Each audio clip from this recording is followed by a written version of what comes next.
Bonjour à tous. Alors, je vous ai déjà parlé d'automatisation de tâches dans Salesforce et pour ça, je vous ai évoqué plusieurs outils, notamment les règles de workflow ou le process builder. Il y a un troisième outil qui ne nécessite pas de code et qui va vous permettre de gagner beaucoup de temps, c'est le flow builder, la création de flux. Alors, c'est un outil qui est très puissant, beaucoup plus puissant que les deux autres. Et pour ça, du coup, il nécessite un peu des connaissances en informatique. Mais on peut commencer par utiliser le flux sur des choses assez simples. Par exemple, sur la création d'écrans de saisie. Alors, si vous êtes administrateur de plateforme Salesforce, vous avez sûrement été confronté à des utilisateurs qui se plaignaient un petit peu de la lourdeur dans la saisie de données sur Salesforce. Je m'explique, par exemple, si je veux créer une piste, il faut déjà que je clique sur piste, ou là, 2 clics, nouvelle piste, et je rentre les données dans cet écran et j'enregistre. C'est assez lourd. Souvent, les utilisateurs, ils veulent tout de suite, notamment les objets les plus utilisés, ils veulent les avoir en accès de saisie directe, soit sur leur appli, soit sur leur desktop. Voilà pourquoi je vous propose un petit outil là. C'est un écran de saisie tout simplement, qui vous va permettre de rentrer des leads ou des pistes beaucoup plus rapidement.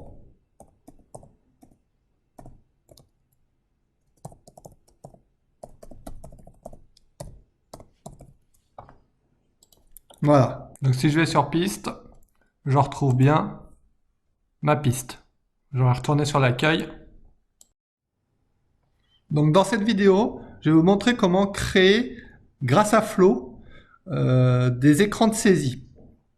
Ça va être scindé en 2 vidéos. La première, ça va être sur un écran de saisie de lead assez simple et je ferai une seconde vidéo qui permettra de dédoublonner la saisie de lead ou de contact. Contact me paraît plus judicieux. Donc me voici sur une nouvelle plateforme. Je vais aller dans configuration. Je vais taper flux dans recherche rapide ou flow si vous êtes sur une version anglo-saxonne. Et je vais faire nouveau flux. Flux d'écran, tout simplement. Le premier choix est mise en forme libre. Donc à gauche, j'ai ma boîte à outils où je veux trouver des données, des interactions et des logiques. Et sur la partie centrale, c'est le canevas et je vais faire glisser-déposer les éléments de la partie de la boîte à outils sur le canevas. Donc par exemple, début, je n'ai rien à faire. Je vais d'abord faire un écran. Donc là, je vais construire l'écran de saisie des informations. Donc le nom de l'étiquette, je vais le changer. Je vais l'appeler création d'un lead. Voilà. Je vais garder comme ça. Et maintenant, je vais déterminer les champs à saisir par l'utilisateur. Pour la saisie d'un lead, il faut son prénom, son nom, son numéro de téléphone, son mail. Voilà. Donc les premiers nom et prénom sont des champs texte. Donc je vais choisir à gauche l'entrée texte et je vais les renommer. Donc pour le premier, ça sera prénom. Je peux le rendre obligatoire ou je peux saisir une valeur par défaut. Je peux aussi afficher le composant toujours ou suivant certaines conditions. Ça peut être intéressant.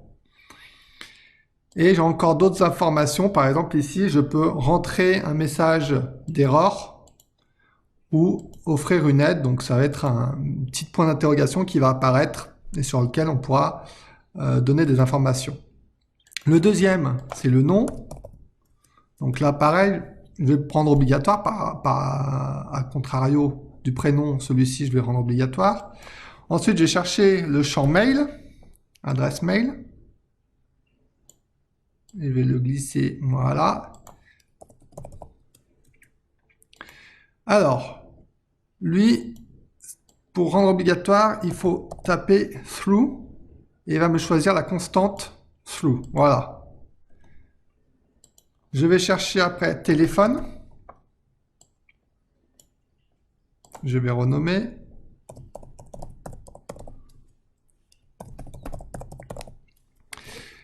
Et lui, on peut lui définir, tout comme l'adresse mail, un modèle de saisie. Alors, faut le savoir, mais le modèle pour les téléphones en France, c'est celui-ci. Je vous le mettrai en commentaire de de la vidéo. En fait, il permet de saisir que des numéros français, donc 0033 ou 33 suivi de 9 chiffres, ou alors les 10 chiffres commençant par 0. Bref, il ne pourra accepter qu'un modèle de téléphone français. Ça peut être intéressant. Ensuite, il me reste un champ à mettre, c'est l'entreprise, puisque c'est un champ obligatoire, rendu obligatoire par Salesforce, donc c'est un champ texte. Voilà, je vais l'appeler entreprise. Il sera obligatoire, donc je le rends obligatoire directement. Et là, je vais saisir je suis en B2C, je suis une agence de voyage, donc en fait, je vais saisir que des particuliers. Donc la valeur par défaut, je vais mettre inconnu. Comme ça, j'aurai pas à saisir à chaque fois cette information. Voilà, donc là, j'ai mon écran de saisie, mais il manque un petit peu de texte. Donc, je vais lui mettre un texte d'affichage tout au-dessus pour souhaiter la bienvenue à mon utilisateur. Donc, je vais lui... Voilà, je lui... Salut. Donc là, je peux aller chercher le nom de l'utilisateur. Voilà, je vais aller chercher son prénom. As-tu un nouveau lead à enregistrer? Voilà. On peut mettre aussi des images. Voilà, on va rester soft comme ça. Et je vais terminer mon écran. Donc là, certes, j'ai un écran de saisie de données, mais je n'ai pas encore créé l'enregistrement. Donc pour ça, je vais aller dans ma boîte à outils et je vais chercher création d'enregistrement que je vais venir glisser à droite. Et là, je vais créer création du lead. Voilà. Donc, nombre d'enregistrements 1, utiliser des ressources séparées des valeurs littérales et je vais chercher l'objet lead. Piste. Et là, je vais mapper, si vous voulez, les champs texte de mon écran précédent avec les champs de l'objet piste. Donc, on va taper prénom. Voilà. Et je vais, voilà, là, il va tous les composants de l'écran précédent, il me les propose. Donc là, je peux aller chercher prénom. Je vais ajouter un nom. Ici, non. J'avais la compagnie. Ici, c'est appelé entreprise. J'avais le téléphone. Et je crois que j'en avais encore un. Alors là, c'est value, téléphone value. Et j'avais le mail. Adresse mail, value. Voilà, je peux terminer comme ça. Je crée les liens entre les différents éléments de mon canevas. Donc le début, je vais tout de suite à l'écran. Puis à l'écran, il crée les enregistrements, pardon. Je peux enregistrer. Il me demande le nom de mon flux. Donc là, c'est création d'un lead. J'enregistre. Là, c'est un avertissement pour information. Je peux le laisser comme ça. Je l'active. Et je vais retourner dans ma plateforme. Donc me revoici sur ma page d'accueil. Et donc là, je vais aller modifier cette page pour faire apparaître mon écran de saisie. Je vais aller dans modifier la page. À gauche, les composants, je vais aller chercher le composant flux que je vais glisser sur la partie centrale. Et je vais aller chercher création d'un lead. Voilà, j'enregistre. Je reviens sur ma page d'accueil. Et ici, j'ai bien ma page de saisie. Donc, je vais faire un test.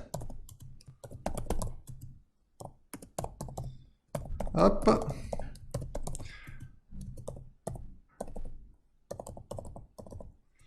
Entreprise inconnue.